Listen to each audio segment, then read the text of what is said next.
হাদিসে এসেছে শয়তান কখন হাসে আর শয়তান কখন কাঁদে। আল্লাহর নবী বলেছেন, যখন কোনো বান্দা আল্লাহ তাআলাকে সাজদা দেয় শয়তানের তখন কষ্ট বাড়ে, শয়তানের যন্ত্রণা বাড়ে। ইআতাজালা শাইতানু আনহু ফায়াবকি। শয়তান কোন ব্যক্তি সাজদা দিলে শয়তান ওই ব্যক্তির সাজদা দেখে দুঃখে সে অনেক দূরে যায়, অনেক দূরে গিয়ে সে কাঁদতে থাকে। কেউ সাজদা দিলে শয়তান হাসে না কাঁদে? কথা বলেন, হাসে না কাঁদে? কেঁদে কেঁদে বলে উমির ইবনু আদম বিসসুজুদ ফাসাজাদা ফালাহুল জান্নাহ। আদম সন্তানকে সাজদার আদেশ দেওয়া হয়েছে আর সে সাজদা দিয়েছে, সাজদা দিয়ে আল্লাহর জান্নাত হাসিল করে ফেলেছে। আমাকেও তো সাজদার আদেশ দেওয়া হয়েছিল, ইবলিসকে কি আল্লাহ সাজদার আদেশ দেন নাই? সে সেটা অমান্য করেছে। সে বলে ফাআবাইতু ফালিন্নার, সেই সাজদার আদেশ অস্বীকার ও মান্য করে আমি জাহান্নামী হয়েছি। তখন শয়তান কাঁদতে থাকে। তাহলে এই হাদিস আমাদেরকে যে বার্তা দিল সেটা হলো এই, আমরা নামাজে গেলে, আমরা সাজদা দিলে শয়তান কাঁদে আর নামাজে না গেলে শয়তান হাসে। তাহলে এবার সবাই বলেন তো দেখি, নামাজে গেলে শয়তান হাসে না কাঁদে? আর নামাজে না গেলে শয়তান তাই? তাহলে বলেন আপনারা এখন থেকে শয়তানকে হাসাবেন না কাঁদাবেন? আর যারা বুবার মতো বসে আছে তারা কি শয়তানের খেলাফত নিয়ে বসে আছে নাকি? যারা আজান হওয়ার পরে মসজিদে যায় না এরা আল্লাহর জমিনে শয়তানের খলিফা। যারা আজান হওয়ার পরে মসজিদে যায় তারা আল্লাহর জমিনে আল্লাহর খলিফা। কথা কি বোঝা যায়? কি কি বলেছি? যারা আজান হলে নামাজে যায় না এরা আল্লাহর জমিনে কার খলিফা? বলবেন হুজুর আপনি এত কঠিন কথা বললেন কেন? হ্যাঁ, কারণ শয়তান আল্লাহর কাছে ওয়াদা করে এসেছে, আমি একটা সাজদা দিলাম না, আপনি আমারে জান্নাত থেকে বের করে দিলেন, আমিও দুনিয়ায় যাই, আপনার বান্দাদেরকে আমিও আমার খলিফা বানাবো। আপনি আদমকে বলছেন না ইন্নী জাইলুন ফিল আরদি খলিফা, আমিও বললাম আমিও সাজদা না দেওয়া আমার খলিফা বানাবো। তাহলে নন্দীগ্রামের এই আগাপুরে যে সকল ব্যক্তিরা আজান হলে পরে নামাজে গিয়ে তারা আল্লাহকে সাজদা দেয় না, যারা এরা আল্লাহর জমিনে শয়তানের খলিফা। নাও টেক ইউর ডিসিশন, সিদ্ধান্ত আপনি নেন গো, আপনি আল্লাহর খলিফা হবেন না শয়তানের খলিফা হবেন? সুজা কথা। আমাদের আগের হুজুররা, আমাদের উস্তাদরা, আমাদের মুরব্বীরা কান্দা কান্দা ওয়াজ করে বুঝাইছে। এত ওয়াজ করেছেন ওনারা হাদিস থেকে, কোরআন থেকে, যে সর্বপ্রথম আখিরাতে কিয়ামতে প্রথম প্রশ্ন কিসের ব্যাপারে? এই হাদিসের উপরে। এই কথাটা বুঝলি তো আর নামাজ ছাড়ার কথা না। কত বড় কথা। আমার প্রথম হিসাব কি দিয়ে এত সুন্দর করে বুঝায়, তাও নামাজ আদায় করে না। এই জন্য কঠিন কথা বললাম। যারা নামাজে যায় না কার মুরিদ? জোরে বলেন কার মুরিদ? এরা কারে খুশি করে? তো 5 ওয়াক্ত নামাজ ছেড়ে দিয়া কারে খুশি করেন আপনি? ফজরের সময় ঘুমায়। কেমন করে ঘুমাও তুমি, কেমন করে ঘুমাও তুমি, ফজর করে কাজা, এমন তো হতে পারে জুহরে জানাজা। হতে পারে না? জোরে বলেন হতে পারে না? যুবক ভাইয়েরা বলছেন হুজুর আমি এখনো ইয়াং আছি, একটু বুড়া টুরা হই তারপর পড়বো। Keep in your mind there is no serial of death. মৃত্যুর কোন সিরিয়াল নাই। বাপ জীবিত, ছেলে কবরে চলে গেছে, আছে না? দাদা নানা এখনো জীবিত কিন্তু নাতি নাতনি কবরে চলে গিয়েছে, এরকম আছে না নাই? খবরদার আমার যুবক ভাইরা, শয়তানের এই ধোঁকায় পড়বেন না যে আমার বয়স হোক, আমি বুড়া হই তারপরে নামাজে যাব। বরং আপনাদের রুকু সাজদার দাম অনেক বেশি। আপনি যুবক মানুষ, ফিজিক্যাল ফিটনেস ভালো, ফিজিক্যাল এনার্জি আছে, আপনি যেরকম লম্বা সময় নিয়ে ধীরস্থিরভাবে রুকু দিতে পারবেন, সাজদা দিতে পারবেন, একজন বয়স্ক চাচা সেইভাবে আপনার মতো সুন্দর করে রুকু দিতে পারবে না, সাজদা দিতে পারবেন না। কারণ সেই চাচার কোমরে ব্যথা, মেরুদণ্ডে ব্যথা, বেশিক্ষণ দাঁড়াতে পারে না, বেশিক্ষণ বসতে পারে না, কারো হাঁফানির সমস্যা, কারো ডায়াবেটিক্সের সমস্যা, কারো আলসার, কারো ক্যান্সার, নানা ধরনের সমস্যা। কিন্তু যুবক যখন তরুণ যৌবন বয়সে থাকে তখন তার শরীরে এনার্জি থাকে। এই জন্য বুড়া মানুষের সাজদার চাইতে যুবকের সাজদার দাম আল্লাহর কাছে অনেক বেশি। যুবকের সাজদার দাম আল্লাহর কাছে অনেক বেশি। চাচারা বলবেন, হুজুর আমরা কি দোষ করছি? আপনি দোষ করেন নাই গো, আপনিও একদিন জোয়ান ছিলেন, তখন দিয়ে থাকলে ভালো কথা, তখন দিলে এখন বোনাস পাবেন। কি পাবেন? বলবেন হুজুর বোনাসটা বুঝলাম না। কোন ব্যক্তি যখন বালেগ হওয়ার পর থেকেই আল্লাহর ইবাদত করে করে যায়, যৌবনকাল ইবাদতে কাটিয়ে যায়, বুড়া হয়, ওই যৌবনকালে নামাজ আদায় করতো একদম ফার্স্ট ক্লাস ভাবে, বুড়া কালেও নামাজ আদায় করছে, কিন্তু তখন বেশি লম্বা করে পারে না। আল্লাহ ফেরেশতাকে বলেন, দাঁড়া একটু দাঁড়া দাঁড়া, আমার বান্দা যে এখন বুড়া কালে বেশি লম্বা সময় রুকু দিতে পারে না, সাজদা দিতে পারে না, আমল নামার খাতা উল্টাইয়া পিছন দিকে যাও, দেখো তো তার যৌবনকালের কি হালত। ফেরেশতা কয়, আল্লাহ যৌবনকালে তোমার বান্দা লম্বা সময় সাজদা দিত, লম্বা সময় রুকু দিত, নামাজটা খুব ধীর স্থির ভাবে লম্বা সময় নিয়ে, এখন পারে না, বুড়া হইছে তো এখন আর পারেন। আল্লাহ বলবেন, ঠিক আছে, আমার বান্দা যেহেতু জোয়ান কালে, যুবক কালে আমার ইবাদত বেশি করেছে, বুড়া কালে এখন বেশি পারে না, অল্প অল্প করে নামাজে রুকু সাজদাটা লম্বা দিতে পারে না, বেশিক্ষণ দাঁড়াতে পারে না, কখনো দাঁড়ায় কখনো বসে, ঠিক আছে, সওয়াব দেওয়ার সময় বুড়া কালের নামাজের হিসাবে সওয়াব দিও না, দেওয়ার সময় জোয়ান কালের হিসাবে সওয়াব দাও।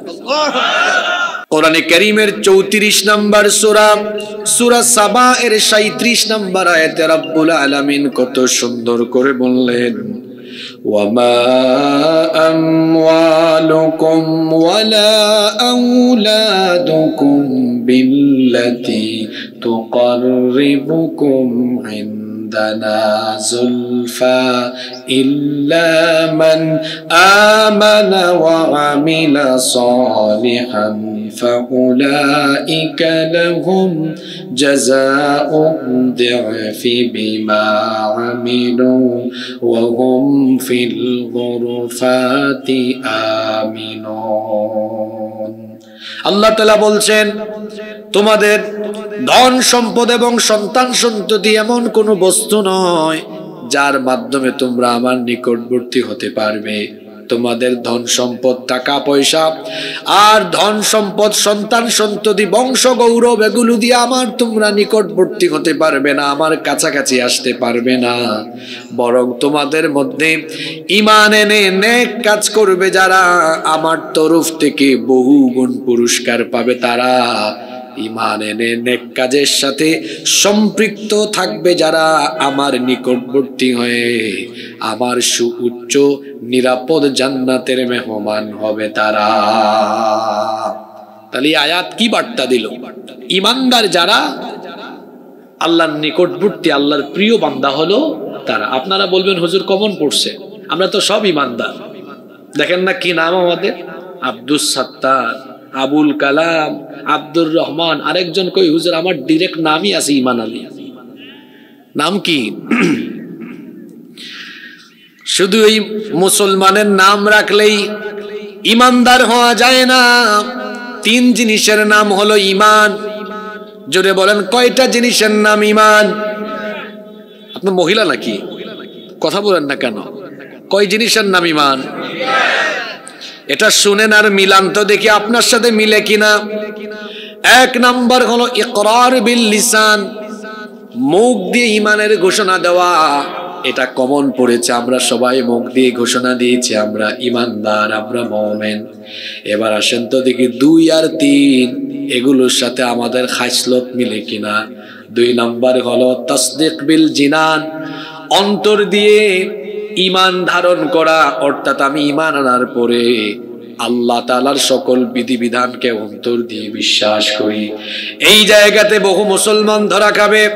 অনেকে আছে মুখে বলে একটা, অন্তরে রাখে আরেকটা, বাহিরে এক ভিতরে আরেক, তার নাম মুনাফিক, তার নাম হলো। আল্লাহ তাআলা এদের ব্যাপারে কোরআনে কারীমে বলেছেন, এরা মুখ দিয়ে ঈমানের কথা বলে কিন্তু অন্তরে এরা কুফরি লালন করে, মুখ দিয়ে বলে তারা কোরআন মানে, হাদিস মানে। মাহফিলের বক্তব্যে, মাহফিলের মঞ্চে এসে বক্তৃতা করবে আমরা ইসলামের সাথে আছি, আমরা কোরআনের সাথে আছি, আর ভেতরে ভেতরে তারা বলবে কিসের ইসলাম, কিসের কোরআন, ভেতরে ভেতরে বলবে আল্লাহর আইনের বিপরীতে আমরা আছি। এই রকম করে মুখে বলবে একটা, অন্তরে রাখবে আর একটা। এই ব্যক্তি মুমিন নয়, এই ব্যক্তি হলো মুনাফিক। বলছিলাম 3 জিনিসের নাম ঈমান। 1 নম্বর হচ্ছে মৌখিক ভাবে ঈমানের স্বীকৃতি দেওয়া, ঘোষণা দেওয়া। 2 নম্বর হলো অন্তরে সেটা ধারণ করা। 3 নম্বর হলো ওয়া আমালুম বিল আরকান। ঈমানের যত রুকন আছে, ঈমানের সকল বিষয়াদি আপনার বাস্তব জীবনে প্রতিদিনের কাজে কর্মের মাধ্যমে ফুটে ওঠা। এখন আপনার নাম হলো ঈমান আলী। ঈমান আলী যদি ঈমানদার হয় তাহলে তো বাস্তব জীবনে ঈমান আনলে যত কাজ করা দরকার সব কাজ তার জীবনে থাকার দরকার আছে না নাই? এখন ঈমান আলী বলে আমি ঈমানদার, কিন্তু এই বেটা দেখা যায় গ্রামের সবচেয়ে বড় সুদখোর, এই লোকটা ঘুষ খায়, তার ঘরের নারীরা বেপরদা হয়ে বের হয়, এই লোকটা আজান হলে নামাজে যায় না, এই লোকটা জিনা করে, এই লোকটা ব্যভিচার করে। এই যে বিশাল ক্ষেত আছে, এলাকা আছে, দেখা যায় সকালবেলা ভোরবেলা ঘুম থেকে উঠে জমিনের আইল ঠেলাঠেলি করে। এই রকম মানুষ প্রত্যেক গ্রামে গঞ্জে আছে না নাই? মানুষের আইল ঠেলাঠেলি করে জায়গা জমি দখল করে, তার কাছে দলিল নাই, কাগজপত্র নাই, আরেকজনের জায়গা জমি জোর করে দখল করে আর বলে এটা আমার জায়গা। এইরকম করে দেখা যায় নাম তার ঈমান আলী, কিন্তু কাজে কর্মে ঈমানের কোনো বালাই নাই। যেই লোক মুখ দিয়ে ঈমানের ঘোষণা দিয়ে অন্তরের মধ্যে ঈমানের বিপরীত জিনিস লালন করে, প্রতিদিন 24 ঘন্টা যেই ব্যক্তি আল্লাহর নাফরমানি করে, এই ব্যক্তির নাম ঈমান আলী হলেও এই ব্যক্তি কাজে কর্মে হলো বেঈমান আলী। আপনারা বুঝতেছেন আমার কথা? এই ধরনের বেঈমান আলী আমাদের নন্দীগ্রামে, বগুড়ায় নাই। জি আছে, মানে অনেক বেশি আছে। কয় জিনিসের নাম ঈমান? জোরে বলতে হবে, কয় জিনিস? দেখে কে মনে রাখছেন? 1 নম্বরে কি, আরবি বলতে না পারলে অসুবিধা নেই, বাংলা বলেন। 1 নম্বরে কি বলেছি? মাশাআল্লাহ, তো বলেছেন একজন, ঈমানের মৌখিক স্বীকৃতি বা ঘোষণা দেওয়া। মাশাআল্লাহ, গুড। 2 নম্বর কি বলেছি? অন্তরে সেটা ধারণ করা। 3 নম্বর কাজে কর্মে বাস্তবায়ন করা। বাস্তবায়নের বেলায় বেশিরভাগ ধরা খাবে। কি খাবে? এই 3 জিনিসের, এই 3টি শর্ত কেউ যদি পূরণ না করে, এই 3টি দাবি কেউ যদি পূরণ না করে, সেই ব্যক্তি কখনোই ঈমানদার হতে পারবে না। আর এই 3টি দাবি যারা পূরণ করবে তারা ঈমানদার হয়ে যাবে। এই 3টি দাবি পূরণ করে ঈমানদার হবে যারা, আল্লাহর প্রিয় বান্দা হলো তারা। এই 3টি দাবি পূরণ করবে যারা, আল্লাহর নিকটবর্তী, আল্লাহর নৈকট্যশীল বান্দা তারা। 1। 2 নম্বর, আল্লাহর নিকটবর্তী হতে হলে আল্লাহকে সাজদা দিতে হয়। জোরে বলেন তো কি দিতে হয়? আল্লাহ তাআলা কোরআনে কারিমে বলেছেন ওয়াসজুদ ওয়াকতারিব। দেখেন আমি প্রতিটি পয়েন্ট বলবো আর কোরআন থেকে রেফারেন্স দিব। ওয়াসজুদ ওয়াকতারিব, ও আমার বান্দারা তোমরা আমাকে সাজদা দাও, আর সাজদা দেওয়ার মাধ্যমে আমার নিকটবর্তী হয়ে যাও। আল্লাহর নবী কি বলেছেন শুনেন।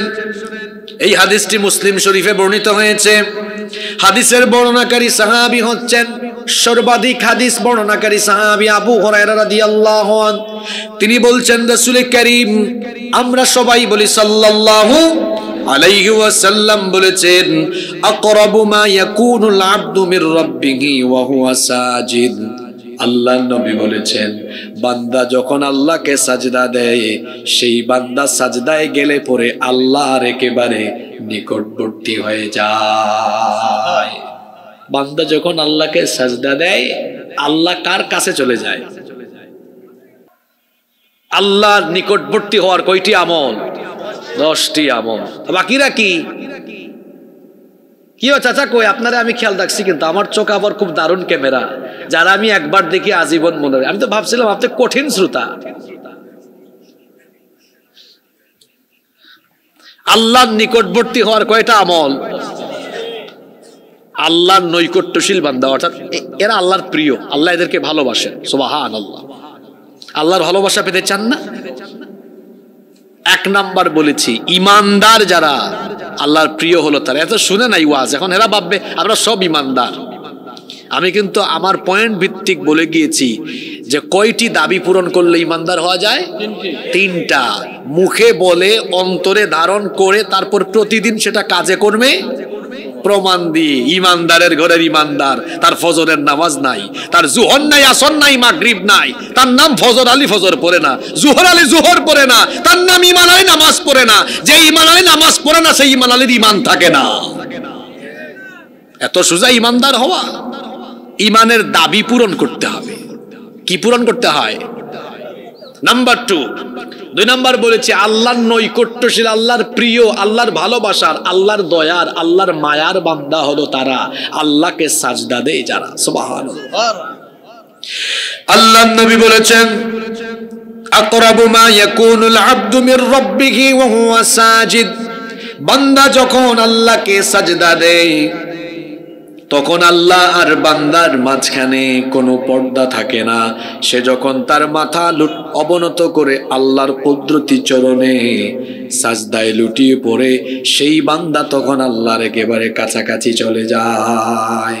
এই জন্য আল্লাহর নবী বলেছেন ফাআকসিরুদ দুআ, তোমরা সাজদার মধ্যে বেশি বেশি দোয়া করো, কারণ আল্লাহর নৈকট্যশীল হলে ওই সময়ে দোয়া করলে দোয়া যিনি কবুল করবেন, গলার আওয়াজ বড় করে সবাই বলেন তিনি কে? আল্লাহ।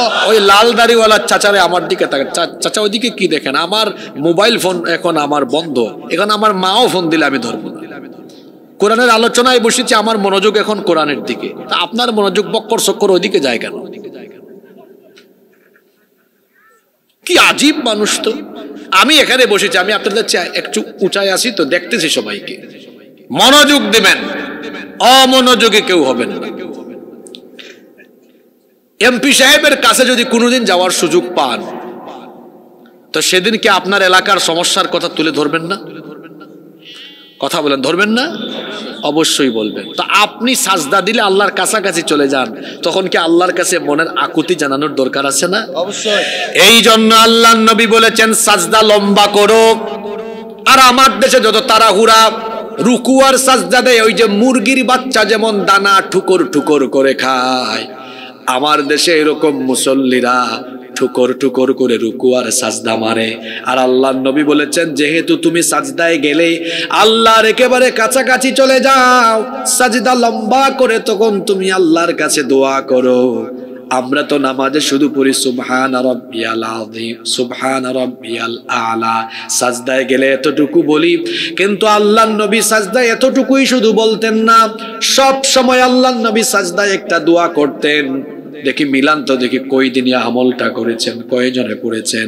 আল্লাহর নবী যখনই সাজদায় দেখতেন, তিনি সাজদায় সব সময় এই দোয়াটা পড়তেন, আল্লাহুম্মা গফিরলি যামবি কুল্লাহ দিক্কাহু ওয়া জিল্লাহ ওয়া আউওয়ালাহু ওয়া আখিরাহ ওয়া আলানিয়াতাহু ওয়া সিররা। কত সুন্দর দোয়া।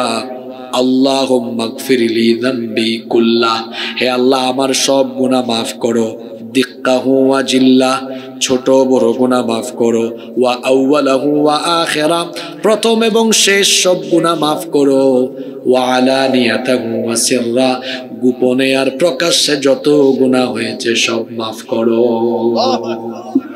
কি সুন্দর দোয়া। পড়েন এগুলা? পারেও না তো অনেকে, গুগল শরীফে সার্চ করে আজকেই মুখস্থ করবেন। দেখি আমার সাথে সবাই একটু প্রাণবন্ত আওয়াজে বীর পুরুষের মতো গলার আওয়াজ বড় করে বলেন তো, আল্লাহুম্মা গফিরলি।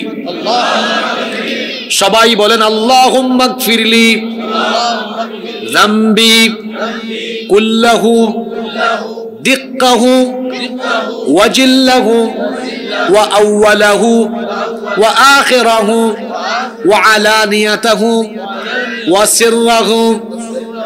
এই দোয়াটা পড়তে হয় কোথায়? এটা কি এই হুজুর শিখিয়েছেন? এটা শিখিয়েছেন বড় হুজুর মুহাম্মদুর রাসূলুল্লাহ সাল্লাল্লাহু আলাইহি ওয়াসাল্লাম। আমি আপনি আমাদের সবার জীবনে কম হোক বেশি হোক গুনাহ আছে না নাই? আল্লাহর নবী বলেছেন তুমি যখন সাজদায় যাও তখন তোমার প্রতি আল্লাহর দয়ার নজর বাড়ে। সুবহানাল্লাহ।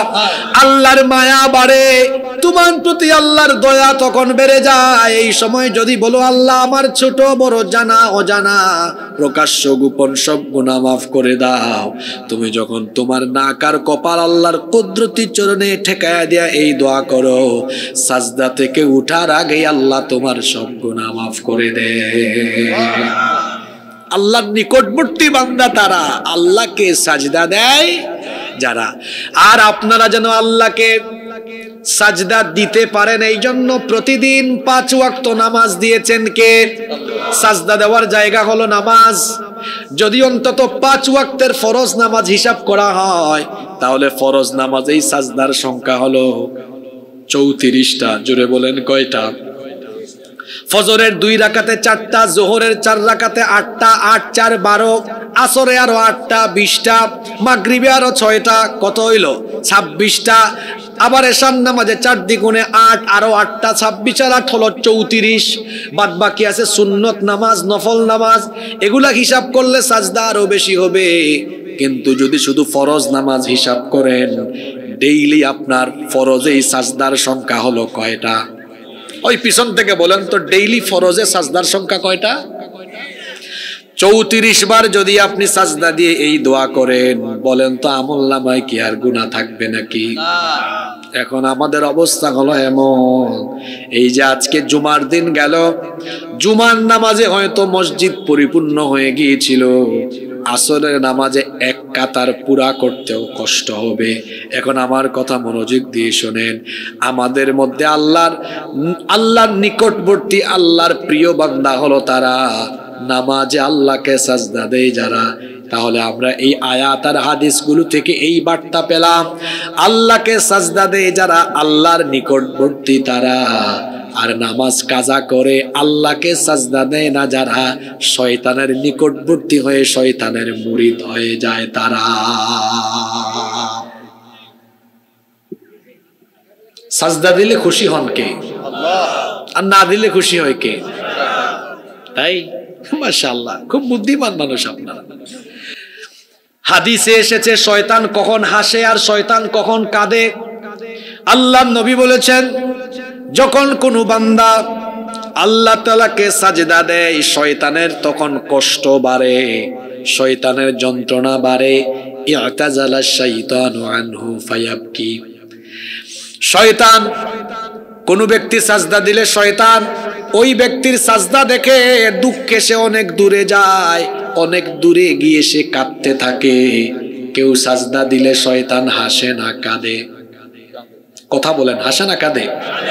কেঁদে কেঁদে বলে উমির ইবনু আদম বিসসুজুদ ফাসাজাদা ফালাহুল জান্নাহ। আদম সন্তানকে সাজদার আদেশ দেওয়া হয়েছে আর সে সাজদা দিয়েছে, সাজদা দিয়ে আল্লাহর জান্নাত হাসিল করে ফেলেছে।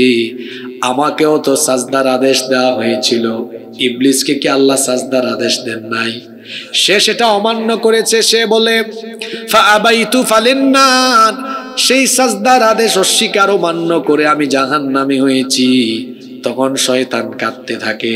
তাহলে এই হাদিস আমাদেরকে যে বার্তা দিল সেটা হলো এই, আমরা নামাজে গেলে, আমরা সাজদা দিলে শয়তান কাঁদে আর নামাজে না গেলে শয়তান হাসে। তাহলে আবার সবাই বলেন তো দেখি, নামাজে গেলে শয়তান হাসে না কাঁদে, আর নামাজে না গেলে শয়তান হাসে? তাই? তাহলে বলেন, আপনারা এখন থেকে শয়তানকে হাসাবেন না কাঁদাবেন? আর যারা বুবার মতো বসে আছে তারা কি শয়তানের খেলাফত নিয়ে বসে আছে নাকি? যারা আজান হওয়ার পরে মসজিদে যায় না, এরা আল্লাহর জমিনে শয়তানের খলিফা। যারা আজান হওয়ার পরে মসজিদে যায় তারা আল্লাহর জমিনে আল্লাহর খলিফা। কথা কি বোঝা যায়? কি বলেছি? যারা আজান হলে নামাজে যায় না এরা আল্লাহর জমিনে কার খলিফা? বলবেন হুজুর আপনি এত কঠিন কথা বললেন কেন? হ্যাঁ, কারণ শয়তান আল্লাহর কাছে ওয়াদা করে এসেছে, আমি একটা সাজদা দিলাম না, আপনি আমারে জান্নাত থেকে বের করে দিলেন, আমিও দুনিয়ায় যাই। আপনার বান্দাদেরকে আমিও আমার খলিফা বানাবো। আপনি আদমকে বলছেন না ইন্নী জাইলুন ফিল আরদি খলিফা, আমিও বললাম আমিও সাজদা না দেওয়াইয়া আমার খলিফা বানাবো। তাহলে নন্দীগ্রামের এই আগাপুরে যে সকল ব্যক্তিরা আজান হলে পরে নামাজে গিয়ে তারা আল্লাহকে সাজদা দেয় না, যারা এরা আল্লাহর জমিনে শয়তানের খলিফা। নাও টেক ইউর ডিসিশন, সিদ্ধান্ত আপনি নেন গো, আপনি আল্লাহর খলিফা হবেন না শয়তানের খলিফা হবেন। সুজা কথা। আমাদের আগের হুজুররা, আমাদের উস্তাদরা, আমাদের মুরব্বীরা কান্দা কান্দা ওয়াজ করে বুঝাইছে। এত ওয়াজ করেছেন ওনারা হাদিস থেকে, কোরআন থেকে, যে সর্বপ্রথম আখিরাতে কিয়ামতে প্রথম প্রশ্ন কিসের ব্যাপারে? এই হাদিসের উপরে। এই কথাটা বুঝলি তো আর নামাজ ছাড়ার কথা না। কত বড় কথা। আমার প্রথম হিসাব কি দিয়ে এত সুন্দর করে বুঝায়, তাও নামাজ আদায় করে না। এই জন্য কঠিন কথা বললাম।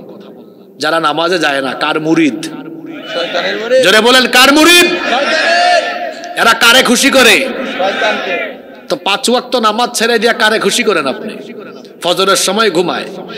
কেমন করে ঘুমাও তুমি, কেমন করে ঘুমাও তুমি, ফজর করে কাজা, এমন তো হতে পারে জুহরে জানাজা। হতে পারে না? জোরে বলেন, হতে পারে না? যুবক ভাইরা বলছেন হুজুর আমি এখনো ইয়াং আছি, একটু বুড়া টুরা হই তারপর পড়বো। Keep in your mind, there is no serial of death. মৃত্যুর কোন সিরিয়াল নাই। বাপ জীবিত, ছেলে কবরে চলে গেছে, আছে না? দাদা নানা এখনো জীবিত, কিন্তু নাতি নাতনি কবরে চলে গিয়েছে, এরকম আছে না নাই? খবরদার আমার যুবক ভাইরা, শয়তানের এই ধোঁকায় পড়বেন না যে আমার বয়স হোক, আমি বুড়া হই তারপরে নামাজে যাব। বরং আপনাদের রুকু সাজদার দাম অনেক বেশি।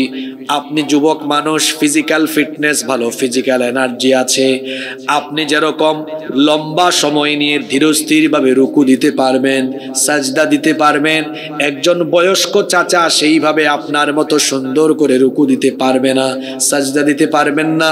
কারণ সেই চাচার কোমরে ব্যথা, মেরুদণ্ডে ব্যথা, বেশিক্ষণ দাঁড়াতে পারে না, বেশিক্ষণ বসতে পারে না।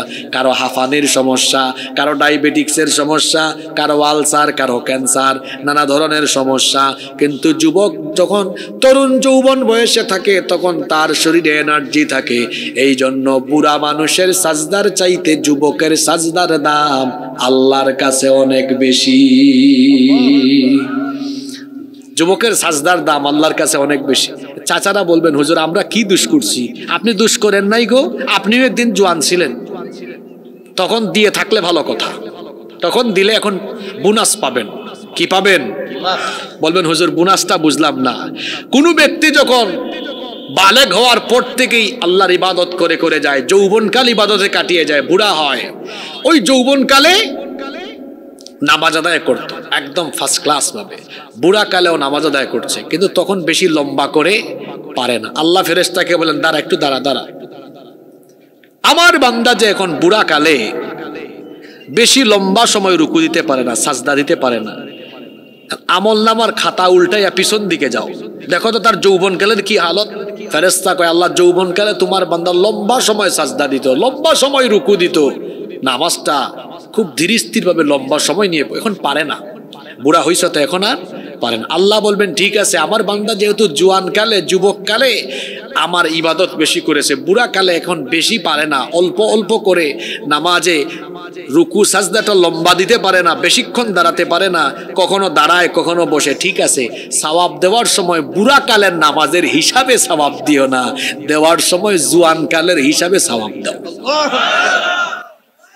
তো চাচাদের জন্য দুঃখ করার কারণ নাই, যারা যৌবন কাটায় আসছেন ভালো তো ভালো, এখনো সওয়াব পাবেন। যুবকের ইবাদতের অনেক দাম। যারা যৌবনকাল আল্লাহর ইবাদতে কাটাবে, হাসরের ময়দান কায়েম হয়ে গেলে আল্লাহ বলবে যুবকদেরকে ডেকে আনো। ফেরেশতা বলবে যুবকদেরকে দিয়ে কি করেন? আমার ওই যুবকদেরকে বের করো নন্দীগ্রামের, যারা যৌবনকালে আজান হলেই মসজিদে যেত, যৌবনকাল ইবাদতে কাটিয়েছে, ডেকে আনো। তাদের হাসরের মাঠে কষ্ট হচ্ছে, ডেকে এনে আমার আরশে আজিমের ছায়ার নিচে জায়গা করে দাও। যুবক ভাইয়েরা আজান হলে নামাজে যাবেন তো? যাবেন তো? হ্যাঁ, আল্লাহ জান্নাত বানিয়েছেন কাদের জন্য? আমাদের জন্য। জান্নাতে যেতে চান কি চান না? জান্নাতে যেতে চায়, নামাজ যেতে চায় না। যে ঈমান আপনাকে বাড়ি থেকে বের করে মসজিদে আনতে পারে না, এই দুর্বল ঈমান আপনাকে জান্নাতেও নিতে পারবে। এজন্য আল্লাহর নিকটবর্তী, আল্লাহর প্রিয় বান্দা হতে হলে কি দিতে হবে? আমার 2 নম্বর পয়েন্ট কিন্তু ভুলে যাচ্ছেন। কি দিতে হবে? সাজদা। সাজদা দেওয়ার জায়গা কোথায়? দেখা যাবে মসজিদে আজকে ইমাম সাহেব, দেখে রাখেন, যে কুতুব ছুটে যাবে তো ওর রোগ আছে, ওর প্যান্ট ঠিক নাই, ওর লুঙ্গি ঠিক নাই, ও পেশাব করে কি নেয় না? পানি নেয় না। পেশাব করে পানি নেয় না, অপবিত্র থাকে। যে ব্যক্তি অপবিত্র থাকে, নাপাক থাকে, তার সাথে ফেরেশতা থাকে না শয়তান থাকে? কার ফ্রেন্ড? জোরে বলেন, কার ফ্রেন্ড? আর এই অবস্থায় যদি মরে যায়, চিন্তা করছেন মল্ল কি অবস্থায়? কথা বলেন, কি অবস্থায়? নাপাক অবস্থায়। কি অবস্থায়? আল্লাহ রাসূলের হাদিস কি বলে? ইউবাসু কুল্লু আবদিন আলা মা মাতা আলাইহি, যে যে অবস্থায় মরবে ওই অবস্থায় হাসরে উঠবে। নাউযু বিল্লাহি মিন, নাপাক থাকবেন না। এই যে হুজুর এক পাশে বসে আছেন, আল্লাহ রাসূল একদিন এক কবরের পাশ দিয়ে যাচ্ছেন, সাহাবীদেরকে বললেন, শুনো, এই কবরে আযাব হচ্ছে, খুব বড় অপরাধের কারণে না, এরা পেশাব থেকে পবিত্র। অনেকে আছে পেশাব করে পবিত্র আর হয় না, এরকম করবেন না, এটা বড় ধরনের অপরাধ, কবরে আযাব হয়। এই জন্য আল্লাহ আমাদেরকে হেদায়াত দান করেন। আল্লাহর নিকটবর্তী হওয়ার 2টা আমল বললাম। 1 নাম্বার কি হওয়া? পাক্কা ইমানদার হওয়া। কি হওয়া? মুনাফিক যেন না হই। 2, আল্লাহরে কি দেওয়া? সাজদা দেওয়ার জায়গা কোথায়? 3 নাম্বার, আল্লাহর নিকটবর্তী হতে হলে আল্লাহর জিকির করতে হবে। কি করতে হবে?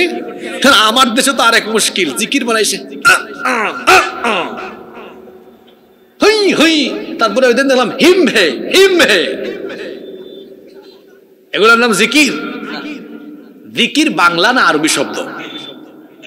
কথা বলেন, জিকির আরবি শব্দ। এটার অর্থ কি? জিকির অর্থ, এই তো মাশাআল্লাহ পারেন আপনারা। জিকির অর্থ স্মরণ করা। আল্লাহর জিকির করা মানে হলো আল্লাহ তাআলাকে স্মরণ করা। আর আমাদের সে আছে হাফানি রোগীর মতো কি করে, করে, এটার নাম জিকির। জিকির কি শোনেন, এই যে জিকির কি আমি বলি, জিকির হলো আমার হাতে একটা মোবাইল ফোন, তা আমি চাইলে এখন ইউটিউব শরীফে গিয়ে আজে বাজে সিনেমা দেখতে পারবো, গুগলে গিয়ে আমি পর্নো সাইটে ঢুকে আজে বাজে ভিডিও দেখতে পারবো। সুযোগ আছে না? মোবাইল হাতে নিয়ে ইউটিউবে গেলাম, হঠাৎ করে একটা নাচের ভিডিও আসছে, আসার পরে বললাম আস্তাগফিরুল্লাহ, আমি চক্ষু সরায় নিলাম, কারণ আমার হৃদয়ে যার নাম চলে এসেছে, যার ভয় এসে গেছে, তিনি কে? এইটার নাম জিকির। এটার নাম কি? জিকির মানে আমি কারে মনে করলাম। আর আমার দেশে জিকির বানাইছে কি, দেখেন না ইউটিউবে আপনারা, ব্যাককলের দল। জিকির হলো মহান আল্লাহকে স্মরণ করা। আর যার অন্তরে আল্লাহর জিকির আছে, ওই ব্যক্তি দুর্বল থাকে না, সেই ব্যক্তি শক্তিশালী ইমানদার হয়ে যায়। সুবহানাল্লাহ। একটা উদাহরণ দিই কিভাবে শক্তিশালী হয়। ওই যে ইব্রাহিম আলাইহিস সালাম আমাদের জাতির পিতা, তাকে যখন নমরুদ আর তার বাহিনী অগ্নিকুণ্ডে ফেলে দেওয়ার জন্য, নিক্ষেপ করার জন্য প্রস্তুতি নিল, সেই অবস্থায় ফেরেশতা এসে বললেন, আপনি বলেন, আপনি যদি হুকুম করেন আমি নমরুদের জ্বালানো আগুনকে বঙ্গোপসাগর, আমি সাগরে নিক্ষেপ করে দিতে পারবো। আল্লাহর খালিল ইব্রাহিম আলাইহিস সালাম বললেন, আল্লাহ তাআলা কি তোমাকে এই হুকুম করেছেন নাকি? ফেরেশতা বললেন, না, আমি নিজের ইচ্ছায় আপনার সাহায্যের জন্য এগিয়ে এসেছি। তখন জাতির পিতা তখন বললেন, তোমার মতো ফেরেশতার সাহায্যের আমার দরকার নাই, এই কঠিন মুসিবতেও যার কথা আমার মনে আছে তিনি কে? তিনি তখন বললেন, হাসবুনাল্লাহু ওয়া নি'মাল ওয়াকিল, আমার জন্য আল্লাহ যথেষ্ট, তিনি আমার অভিভাবক, কঠিন বিপদ, কিছুক্ষণ পরেই আগুনে ফেলে দিবে। ইব্রাহিম আলাইহিস সালাম বললেন, আহারে আমার খালিল ইব্রাহিম, তোমার ঈমান তো বড় দামি ঈমান, আগুনের সামনে গিয়েও তুমি আমার জিকির করলে, আমার কথা স্মরণ করলে, আমার কুদরতকে উপলব্ধি করলে, সুতরাং কেমনে তুমি আগুনে পুড়বে? আমি তোমারে হেফাজত করব। আগুনকে আল্লাহ তখন হুকুম করলেন। সবাই বললেন তো আগুনের মালিক কে? সেই আল্লাহ বললেন, ইয়া নারু কুনি বারদান ওয়া সালামান আলা ইব্রাহিম। হে আগুন, তোমার স্বভাব হলো জ্বালিয়ে দেওয়া, পুড়িয়ে দেওয়া, ছারখার করে দেওয়া, কিন্তু আজ তুমি তোমার স্বভাবের বিপরীত করবে, অর্থাৎ তুমি জ্বালিয়ে না পুড়িয়ে আমার খলিল ইব্রাহিমের জন্য আজ তুমি শান্তিদায়ক এবং আরামদায়ক হয়ে যাও। ইব্রাহিম আলাইহিস সালামকে আগুনে ফেলে দিয়ে নমরুদ আনন্দ করছে। একজন এসে বলতেছে, আপনি আনন্দ করেন কেন? কয়, আমার দুশ্মন ইব্রাহিম তো আজকে জ্বলে পুড়ে ছাই হয়ে যাবে। সে বলল, না লিডার, আমরা আগুনে ফেলেছি, আগুনের পাওয়ার আজকে কমে গিয়েছে, আগুন তো ইব্রাহিমকে জ্বালাতে পারে না, পুড়াতে পারে না। নমরুদ বলল, কেন, আগুনের আবার কি হলো? আগুনের কাজই তো হলো পুড়ায় দেওয়া। কয়, না লিডার, একটু আগুনের দিকে তাকায় দেখেন, আমাদের জ্বালানো আগুন আজকে ইব্রাহিমের জন্য ফুল বাগান হয়ে গিয়েছে। আল্লাহর জিকির থাকলে, মানে আল্লাহকে স্মরণ করে আল্লাহ তাআলার কুদরতকে উপলব্ধি করতে পারলে ওই মোমেন দুর্বল থাকে না, শক্তিশালী হয়ে যায়। সে কাউকে ভয় করে না, তাকে কেউ হুমকি দিলে ওটার পাত্তাও দেয় না, কারণ তার জিকির, কারণ তার অন্তরে যার জিকির আছে তিনি কে? যে ব্যক্তি আল্লাহর ব্যাপারে যেরকম ধারণা করবে, আল্লাহ তাআলা তার ব্যাপারে ঠিক তেমন আচরণ করবেন। যেমন দেখেন, এটা হলো হাদিসে কুদসি। আল্লাহ তাআলা বলেছেন, আনা ইনদা যান্না আবদি বি, বান্দা আমার ব্যাপারে ধারণা করে যেমন, আমি বান্দার ব্যাপারে হলাম তেমন। ওয়া আনা মাহু হিনা ইয়াযকুরুনি, বান্দা যখন আমাকে স্মরণ করে, আমার জিকির যখন সে করে, তখন আমি তার সাথে থাকি। সুবহানাল্লাহ। ইন যাকারানি ফি নাফসিহি যাকারতুহু ফি নাফসি, বান্দা যখন একাকী আমাকে স্মরণ করে, আমি আল্লাহ আমার বান্দাকে তখন স্মরণ করি। অর্থাৎ বান্দা যখন আল্লাহর জিকির করে, আল্লাহ তখন ওই বান্দার জিকির করেন। সুবহানাল্লাহ।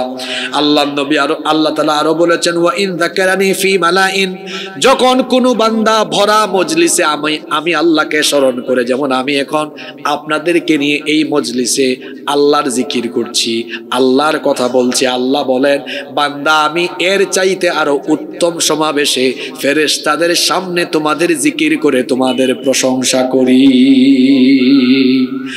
আল্লাহ তাআলা আরো বলেছেন, ওয়া ইন তাকাররাবা মিন্নি শিবরান, যে ব্যক্তি আমার দিকে এক বিঘতে গিয়ে আসে, তাকাররাবতু ইলাইহি যিরাআন, আমি তার দিকে এক হাতে গিয়ে আসি। ওয়া ইন তাকাররাবা ইলাইয়া যিরাআন তাকাররাবতু মিনহু বা'আন, যে ব্যক্তি আমার দিকে এক হাতে গিয়ে আসে, আমি আল্লাহ তার দিকে দুই হাত এগিয়ে আসি। আর হাদিস আবার ভুল বুঝলে হবে না। আল্লাহ আগান কেমনে আমাদের মতো দৌড়ায়া? এটার অর্থ হলো, এর ব্যাখ্যা হলো, অর্থাৎ আমরা যখন আল্লাহর দিকে হেঁটে হেঁটে যাই, আল্লাহর রহমত তখন আমাদের দিকে দৌড়াই আসে। সুবহানাল্লাহ। আল্লাহর রহমতের দরকার আছে না নাই? এই রহমত পাওয়া যায় আল্লাহর কি করলে? জোরে বলেন, আল্লাহর কি করলে? জিকির মানে কি হুক্কু নাকি? আল্লাহকে স্মরণ করা, আল্লাহকে ভয় করে জীবন পরিচালনা করা। নাম্বার 4, আল্লাহর প্রিয় বান্দা হলো তারা ফরজ এবং নফল ইবাদতের ব্যাপারে সচেতন যারা।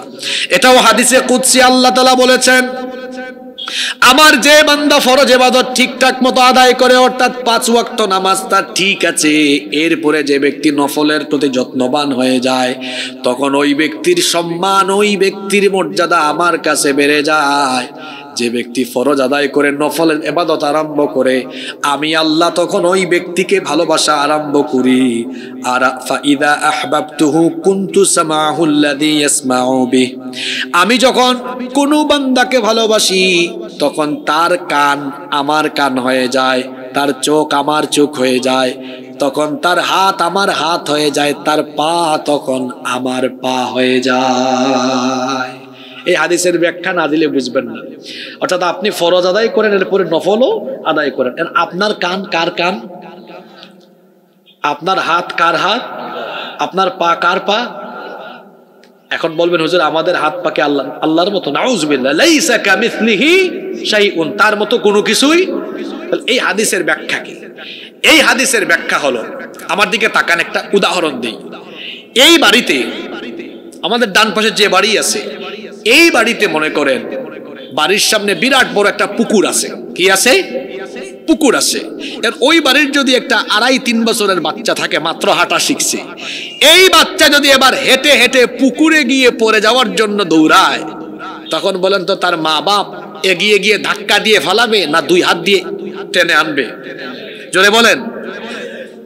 আল্লাহর চোখ, আল্লাহর হাত, আল্লাহর পা হয়ে যাওয়া মানে হলো বান্দা যখন ভুলবশত তার চক্ষু দিয়ে অন্যায় কিছু দেখার জন্য অগ্রসর হবে, হাত দিয়ে অন্যায় কিছু করার চেষ্টা করবে, পা দিয়ে অন্যায় কোনো দিকে দৌড়ানোর চেষ্টা করবে, ফরজও আদায় করে নফলও আদায় করে, আল্লাহ তখন ওই মা বাপের মতো, মা বাপ যেমন সন্তানকে বিপদে দেখলে নিজে টেনে নিয়ে আসে, আল্লাহ তখন ওই বান্দার চক্ষু, ওই বান্দার হাত, ওই বান্দার পাকে শয়তানি কাজ থেকে আল্লাহ দয়া করে ফিরাইয়া নিয়ে আসে।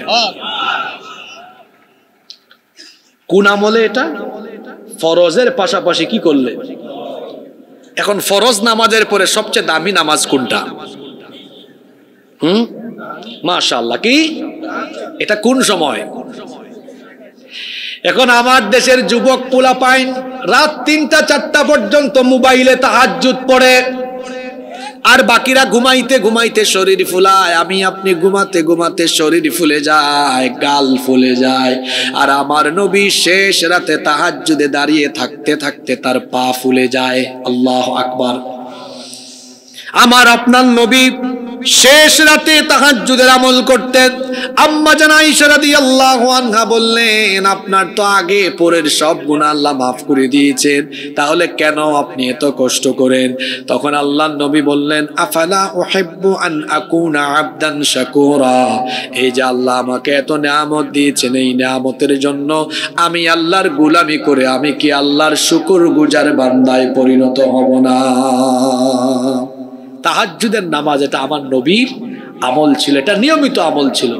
আল্লাহর প্রিয় বান্দাদের আমল হলো শেষ রাতের নামাজ, তাহাজ্জুদের নামাজ। এজন্য আল্লাহ সূরা ফুরকানে বলেছেন, ওয়া ইবাদুর রাহমানিল্লাযীনা ইয়ামশুনা আলাল আরদি হাওনা ওয়া ইযা খাতাবাহুমুল জাহিলুনা ক্বালু সালামা ওয়াল্লাযীনা ইয়াবিতুনা লিরাব্বিহিম সুজদান ওয়া কিয়ামা।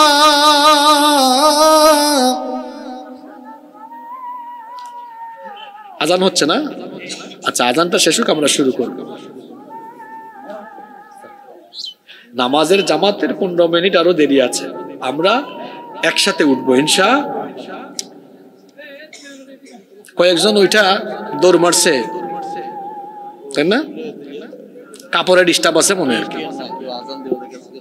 না না, আরো আছে কয়েকজন।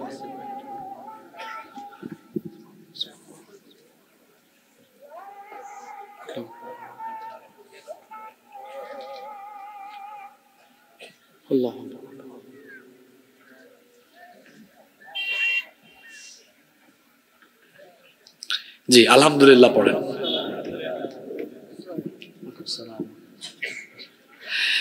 তাহলে ফরজ নামাজের পরে সবচেয়ে দামি নামাজের কথা কি বললাম? তাহাজ্জুদের নামাজ। এটা আমরা আমলের চেষ্টা করব ইনশাআল্লাহ। তারপরে আসেন, আল্লাহর নৈকট্যশীল বান্দা হওয়ার 5 নাম্বার আমল হলো বেশি বেশি আল্লাহর কাছে দোয়া করা। বেশি বেশি আল্লাহর কাছে কি করা? দোয়া করা। দোয়া মানে হলো চাওয়া, দোয়া মানে হলো, আমার দিকে তাকান তো সবাই।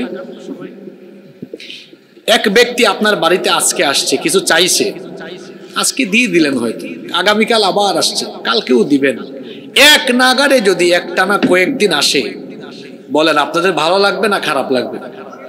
জোরে বলেন, ভালো লাগবে না খারাপ লাগবে? মানুষের কাছে মানুষ চাইলে মানুষের মন খারাপ হয়, আর আল্লাহর ব্যাপার হলো তেমন, যে ব্যক্তি আল্লাহর কাছে চায় না ওই ব্যক্তির উপর আল্লাহ রাগ করেন। আর আল্লাহর কাছে আপনি যতবার চাইবেন ততবার আল্লাহ আপনার উপর খুশি হয়ে যাবে। আল্লাহর রাসূল বলেছেন, সাল্লাল্লাহু মিন ফাদলি, তোমরা আল্লাহর অনুগ্রহ চাও, আল্লাহর কাছে বেশি বেশি চাও। ফা ইন্নাল্লাহা ইউহিব্বু আইয়ুসআল, কারণ যে ব্যক্তি আল্লাহর কাছে চায় আল্লাহ তাকে ভালোবাসেন। মাল্লাম ইয়াসআলিল্লাহ ইয়াগদাব আলাইহি, যে ব্যক্তি আল্লাহর কাছে চায় না আল্লাহ তার উপরে রাগ করেন। তাহলে যে ব্যক্তি আল্লাহর কাছে বেশি বেশি চাইবে ওই ব্যক্তি আল্লাহর তত বেশি নিকটবর্তী হয়ে যাবে। মানুষের বেলায় কিন্তু এটা ব্যতিক্রম। আপনি একজনের কাছে চাইবেন, তার নিকটবর্তী হবেন না, আরো আপনার মন থেকে কি করবে, দূরে ঠেলে দিবে। দিবেন না? যাইয়েন একটু বেশি বেশি যাইবেন। দারোয়ানকে বলবে গেট লক করে রাখ, ওরা আসতে দিস না আমার পাশে।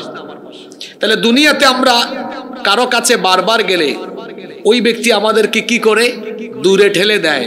আর আল্লাহ হলেন এমন, আপনি যতবার আল্লাহর কাছে চাইবেন, যতবার যাবেন, আল্লাহ তাআলার তত বেশি প্রিয় হয়ে যাবেন। সুবহানাল্লাহ। তাহলে 5 নম্বর বললাম, আল্লাহর কাছে বেশি বেশি চাওয়া। আমাদের অভাবের কোনো সীমা আছে? সব চাওয়া চাইবেন কার কাছে? নাম্বার 6 নাম্বার, আল্লাহর নিকটবর্তী বান্দা হলো তারা বেশি বেশি তওবা করে, যারা বেশি বেশি।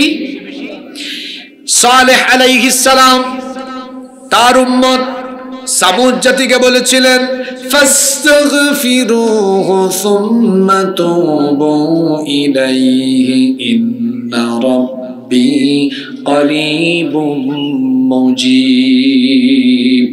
তোমরা আল্লাহর কাছে ক্ষমা প্রার্থনা করো, নিশ্চয়ই তিনি তোমাদের তওবা কবুল করবেন, কারণ তিনি তো নিকটবর্তী। যে তওবা করে আল্লাহ তার নিকটবর্তী। সুবহানাল্লাহ। এবং তিনি মুজিব, আহ্বানে সাড়া দানকারী। অন্য একটি হাদিসে এসেছে, আল্লাহর নবী বলেছেন, লাল্লাহু আশাদ্দু ফারহাম বিতাওবাতি আহাদিকুম মিন আহাদিকুম বিদাল্লাতিহি ইযা ওয়াজাদাহা।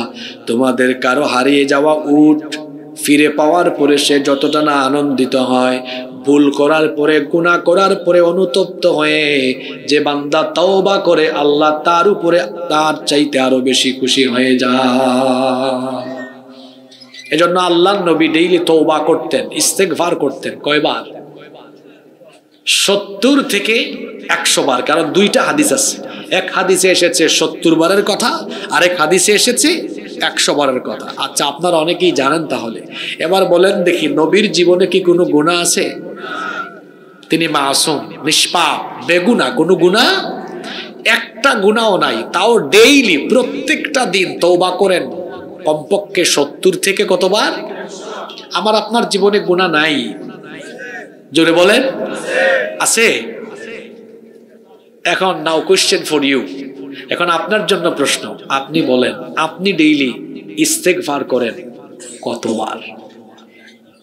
এই বাপরে বাপ, আমার নবীর জীবনে কোনো গুনাহ, ইস্তেগফার করেন। আর আমার আপনার গুনার অভাব, ইস্তেগফারের টাইম। আহা, এই আমলগুলো শিখে যান। রাস্তায় হাঁটতেছেন, একাকী হাঁটেন, ইস্তেগফার করে করে হাঁটেন, পড়েন আস্তাগফিরুল্লাহ আস্তাগফিরুল্লাহ আস্তাগফিরুল্লাহ। ঢাকায় যাচ্ছেন, বাসে উঠেছেন, দোয়া পড়ে তো উঠেন, যানবাহনে উঠার দোয়া আছে, তারপর বসে আছেন, আপনি সময় নষ্ট করবেন না, পড়েন আস্তাগফিরুল্লাহ আস্তাগফিরুল্লাহ। দোকানে গিয়েছেন, ব্যবসা প্রতিষ্ঠানে বসে আছেন, ওই যে ইমাম আহমদ বিন হাম্বল রহমতুল্লাহ আলাইহির সাথে রুটি বিক্রেতার যে কাহিনী ঘটেছিল, ওই রুটি বিক্রেতা সারাদিন দোকানে বসতো, রুটি বানাতো, রুটির খামির বানাতো, আর সারাদিন সে আস্তাগফিরুল্লাহ পড়তো। অফিসে গিয়েছেন, কাজ করতেছেন, একটু সময় পেয়েছেন, আস্তাগফিরুল্লাহ পড়বেন। মনে করেন সকালে পড়লেন 15-20 বার, দুপুরে পড়লেন 15-20 বার, বিকাল বেলা আরো 15-20 বার, সন্ধ্যা বেলা আরো 15-20 বার, রাতের বেলা আরো 15-20 বার। এইরকম যদি ডেইলি 70 থেকে 100 বার ইস্তেগফারের আমল আপনি করতে পারেন, তাহলে 2টা ফায়দা হবে। 1 নাম্বার, নবীর একটা সুন্নতের আমল হবে। আল্লাহর নবী বলেছেন, মান আহাব্বা সুন্নতি ফাকাদ আহাব্বা আহাব্বানি, যে আমার সুন্নতকে ভালোবাসে সে যেন আমাকে ভালোবাসে, ওয়া মান আহাব্বানি, আর যে আমাকে ভালোবাসে কানা মাই ফিল জান্নাহ, সে আমার সাথে এক জান্নাতে অবস্থান করবে। ডেইলি এরকম ইস্তেগফার করেন না, কয়টা ফায়দা জোরে বলেন। জার্নি করলাম আমি আর টায়ার্ড হলেন আপনি। এক নাম্বার, নবীর সাথে জান্নাতে থাকবেন, নবীর সুন্নতের আমল করলেন। দুই, সব গুনাহ মাফ করে দিবেন কে? আল্লাহর নিকটবর্তী বান্দা তারা ইস্তেগফার করে না, ইস্তেগফার নাই তো, সুযোগ পাইলেই ও কি করলো এ কি করলো। বেশিরভাগ গ্রামে গঞ্জে গীবত আর চুগলখুরি বেশি। এইসব আমল অ্যাভয়েড করেন। আর মসজিদে নামাজ শেষ হবে, মসজিদের বৈঠকখানা কিংবা মসজিদের সামনের রাস্তায় নামাজিরাও গীবত করে, হুজুর কেমনে হেঁটে গেছে, হুজুর কেমনে কি করছে। আপনাদের এলাকায় হয়তো নাই, কিন্তু অনেক এলাকায় এগুলো আছে। ইস্তেগফার করেন, আস্তাগফিরুল্লাহ। মসজিদে গিয়েছেন, নামাজ আদায় করেছেন, জামাতের সময় বাকি আছে, ইস্তেগফার করেন, আস্তাগফিরুল্লাহ। পারবেন তো ইনশাআল্লাহ।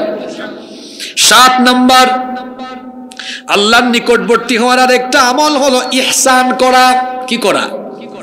প্রশ্ন হলো ইহসান কি? ইহসান হলো সৎ কাজ এমন ভাবে করা, আল্লাহর ইবাদতের বেলায় এমন হওয়া, আনতা আবুদাল্লাহ কাআন্নাকা তারাহু ফাইন লাম তাকুন তারাহু ফাইন্নাহু ইয়ারাকা। ইবাদতের সময় এই ফিলিংস, এই অনুভূতি অন্তরে নিয়ে আসবেন, আমার আল্লাহ আমাকে দেখছেন।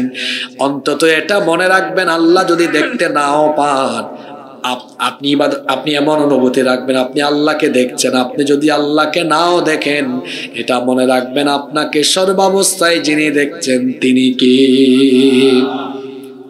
এই অনুভূতি কারো মনে থাকলে ও কখনো খারাপ কাজ করবে। 8 নাম্বার হলো পিতামাতার সাথে উত্তম আচরণ করা। যে ব্যক্তি তার মা বাবার কাছে প্রিয়, ওই ব্যক্তি আল্লাহর কাছে প্রিয়। যে ব্যক্তি মা বাপকে খুশি করতে পারে না, আল্লাহ ওই ব্যক্তির উপরে খুশি হবেন। আপনি যদি আল্লাহকে রাজি খুশি করতে চান, আপনি আপনার মা বাপকে আগে খুশি করেন। মা বাপকে খুশি করলে পরে আপনার উপর যিনি খুশি হয়ে যাবেন, গলার আওয়াজ বড় করে বলেন তিনি কে। 9 নাম্বার হলো আল্লাহর নিকটবর্তী হলো তারা উত্তম চরিত্রবান যারা। আল্লাহর নবী বলেছেন, আলা উখবিরুকুম বিমা ইয়াহরুমু আলান নার, আমি কি ওই ব্যক্তি সম্পর্কে তোমাকে খবর দিব না যাদের উপর আল্লাহ জাহান্নামের আগুন হারাম করে দিয়েছেন। সাহাবীরা বললেন, সেই ব্যক্তি কে? আল্লাহর নবী বললেন, তাহরিমু আলা কুল্লি করিবিন হাইয়িনিন লাইয়িনিন সাহালিন। কি সুন্দর শব্দ, হাইয়িনিন লাইয়িনিন সাহালিন। আল্লাহর নবী বললেন, তোমাদের মধ্যে যে ব্যক্তি নম্র ভদ্র, যে ব্যক্তি সুন্দর স্বভাব সুন্দর চরিত্র, যার চরিত্র সুন্দর যত বেশি, সে আল্লাহ তাআলার প্রিয় এবং নিকটবর্তী তত বেশি। এজন্য সুন্দর আচরণ করা মানুষের সাথে, নিজের জন্য যা পছন্দ করবেন অন্যের জন্য তা পছন্দ করবেন। নাম্বার 10, 10 এবং সর্বশেষ হলো আল্লাহর নিকটবর্তী এবং আল্লাহর প্রিয় বান্দা হলো তারা তাকওয়াবান যারা। তাকওয়াবান হলো তারা আল্লাহকে ভয় করে যারা। আল্লাহকে ভয় করার মানে হলো, আল্লাহকে ভয় করার মানে হলো পাপ যত ছোট হোক সেটা থেকে বিরত থাকা, আর নেকির কাজ সেটা যত ছোট হোক সেটা ছেড়ে না দেওয়া, এটার নাম হলো তাকওয়া। আল্লাহকে ভয় করার অর্থ হলো গোপনে গোপনে আমি এমন কোন কাজ করব যেটা আমার বাড়ির মানুষ জানবে না, এলাকার মানুষ জানবে না, কিন্তু গোপন কাজ সেটাও জানেন কে? রাতের বেলা দরজা বন্ধ করে দিলাম, দরজা বন্ধ করে দিয়ে মোবাইলে আমি আজে বাজে ভিডিও দেখি, আমার মা বাবা ভাই বোন গ্রামের মানুষ কেউ জানে না, কিন্তু আমি রাতের বেলা আমার একাকী ঘরের ভেতরে অন্ধকারে কি করি কি দেখি, কেউ না জানলেও যিনি জানেন তিনি কে? এটা হলো আল্লাহর ভয়। এটার নাম কি? আল্লাহর ভয় থাকবে যাদের ভেতরে। ইন্নাল্লাহা ইউহিব্বুল মুত্তাকিন, নিশ্চয় আল্লাহ মুত্তাকিদেরকে ভালোবাসেন। ইন্না আকরামাকুম ইনদাল্লাহি আতকাকুম, তোমাদের মধ্যে আল্লাহর কাছে সবচাইতে সম্মানিত হলো তারা, তাকওয়াবান হলো যারা। আল্লাহর নিকটবর্তী হওয়ার কয়টা আমলের কথা বলেছি? কয়টা? এবার আমি এখানে অ্যাক্টিভ এবং মেধাবী শ্রোতা বের করি, দেখি তো আদায় করে নিই। যা আলোচনা করলাম মুলাখাস সামারিটা আমি নিয়ে নিই। 1 নাম্বার আমল কি বলেছি? কি হওয়া? কি হওয়া? ইমানদার নয়, শুধু খাঁটি ইমানদার হওয়া। ভেজালি ইমানদার হওয়া যাবে না। ভেজালি ইমানদারদের পরিচয় আমি দিয়েছি। 2 নাম্বার আল্লাহকে কি দেওয়া? মাশাআল্লাহ, সাজদা দেওয়া। সাজদা দেওয়ার জায়গা কোথায়? এখনই প্রমাণ হবে। বাইনাল আবদি ওয়া বাইনাল কুফরি তারকুস সালাহ। আল্লাহর বান্দা আর কাফিরের পার্থক্য হলো নামাজ ছেড়ে দেওয়া। বলছিলাম শয়তান কখন হাসে আর কখন কাঁদে। এখন দেখবো গো আপনি কারে হাসান আর কারে কাঁদান। 3 আল্লাহর কি করা? মাশাআল্লাহ, জিকির করা। 4 দেখি ওই ছেলেটা খুব মেধাবী শুরু থেকেই, মাশাআল্লাহ। ফরজের পাশাপাশি, এটা তার সফলতা। শত শত শ্রোতা থেকে সে হুজুরকে আকৃষ্ট করলো তার দিকে, এটা সফলতা। ক্লাসে 100 জন ছাত্র থাকে, সবাইকে স্যাররা চিনেন না। যে স্যারের রেসপন্স করে বেশি, পড়া দিতে পারে বেশি, স্যার তাকে চিনেন বেশি। তারপরে আল্লাহর প্রিয় হলো 5 নম্বরে কি করা? দোয়া। উনি সব পারে, আর পারে না কেউ। 6 নম্বর তাহাজ্জুদে চলে আসছে, চিন্তা করছেন। 6 নম্বর ইস্তেগফার, তওবা ইস্তেগফার। 7 নম্বর ইহসান, মাশাআল্লাহ। 8 নম্বর পিতামাতার খেদমত। 9 নম্বর উত্তম চরিত্র। 10 নম্বর তাকওয়া। আজকে একটা জিনিস প্রমাণ হইছে যে আপনাদের এলাকায় যত মাহফিল হয়, এই মাহফিলের বেশিরভাগ বক্তাও বেহুশ হয়ে ওয়াজ করে, বেশিরভাগ শ্রোতাও বেহুশ হয়ে ওয়াজ শোনে। আজকে একটু টনক নাড়াইয়া দিয়া গেলাম, যাতে করে ওয়াজ হুশে হয়, শ্রোতাও যেন ওয়াজ হুশে শুনে। এই ভাইকে এখন গিয়ে বাড়িতে ওনার ভাই বোন পরিবারের সদস্যদের সাথে আলাপ করতে পারবে। 1 ঘন্টা সময় আমি কাজে লাগাই আসছি। এই টপিকে আলোচনা হয়েছে, এই আমলের কথা বলা হয়েছে। এটা হলো একটা মাহফিলের সফলতা, যে কি আলোচনা হলো সেটা বাড়িতে নিয়ে যেতে পারা। যে কথাগুলো বলেছি এগুলো আমলের দরকার আছে না নাই? এগুলো আমল করলে আমাদের উপর যিনি দয়াবান হয়ে আমাদেরকে যিনি তার নিকটবর্তী বান্দা বানিয়ে দিবেন, তিনি কে?